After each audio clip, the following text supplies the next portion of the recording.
Within this video, I'll go through the important bits of this week's developer stream for Tall Tales, where I do the watching so you don't have to. Stay tuned. Given this developer stream was all about Tall Tales and things relating to the stories, if you're wanting to avoid spoilers, you may want to skip this video as well. With that out the way, the stream was hosted by John McFarlane and he was joined by design director Mike Chapman and senior designer Andrew Preston. Within the stream, they show 2 pre-recorded interviews with the 3 guys and another one that had software engineer Stephen Frost. As with last week, there was no live gameplay, so no whoopee, just the 2 pre-recorded interviews and question time.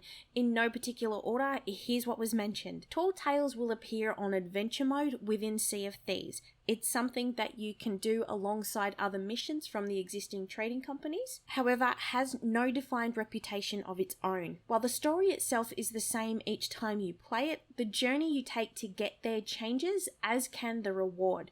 So you might encounter traps, puzzles, and different islands along the way, however, your end point will still be that particular spot, or you'll go past that particular ship under the water and think, okay, that's from that particular story. There are multiple traps and triggers to set off the traps. Once Tall Tales has been introduced to the game on the 30th, your starting point will be the mysterious stranger in the taverns. I believe the next book or the next story will be in a different location that you discover along the way. There are 9 stories in total that you progress through sequentially. Eventually, towards the middle, apparently you get an option of doing 1 to 2 different stories before it comes back together to follow the one mission path. Rewards include gold, cosmetics, and commendations, and a super special cosmetic reward for completing all of the stories and all of the commendations. While the tales are locked behind progression, you'll still get the option to play with friends or crew members who are further along in the storyline, as they'll be able to vote first, which will then allow others in their crew to vote on it regardless of their progression.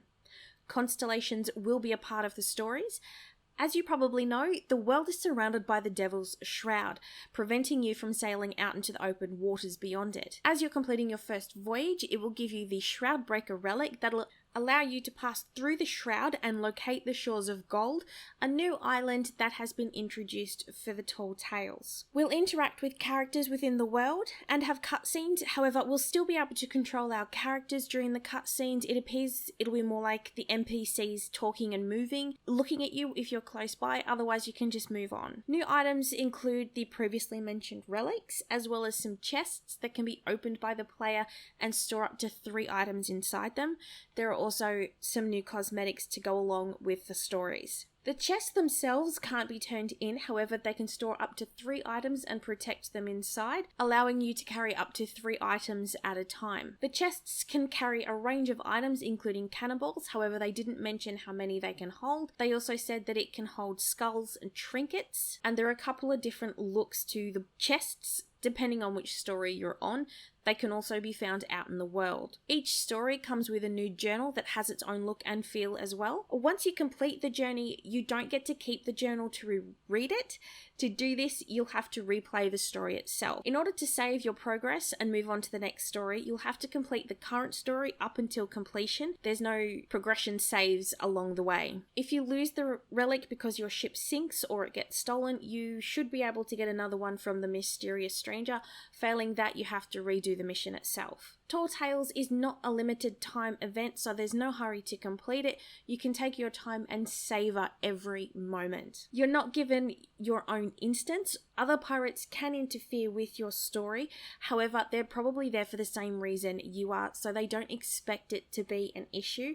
However, in saying that, they've also designed it in such a way that crews are spread out across the island at important parts throughout the story, so that's why they don't expect it to be a reason. They're still in the process of balancing things for solo players to match the same difficulty of that as a full crew, however they believe it's getting to a really good spot. There's a new skeleton type, however we weren't told the details as they didn't want to ruin it. However, we were told that there will be skeleton lords. that are being introduced to the game, and they behave differently and look differently than normal skeletons, with the intention of challenging you. We're also told that we find out a little bit more about how the Order of Souls and the Gold Hoarders operate. They intend on adding more stories like this as time permits in the future. Tall Tales is basically a platform that they're able to manipulate in a way to introduce game lore. To introduce us to this new platform, they're using the Shores of Gold story. Each story has its own particular emotionally driven plot that we follow through in order to get the rewards at the end. You're up to date, I'm out of time. Give the video a thumbs up if you enjoyed the Aussie accent. Share the video with your friends so we all stay informed. Subscribe to the channel for more content like this. Hope you're having a lovely day. Till next time.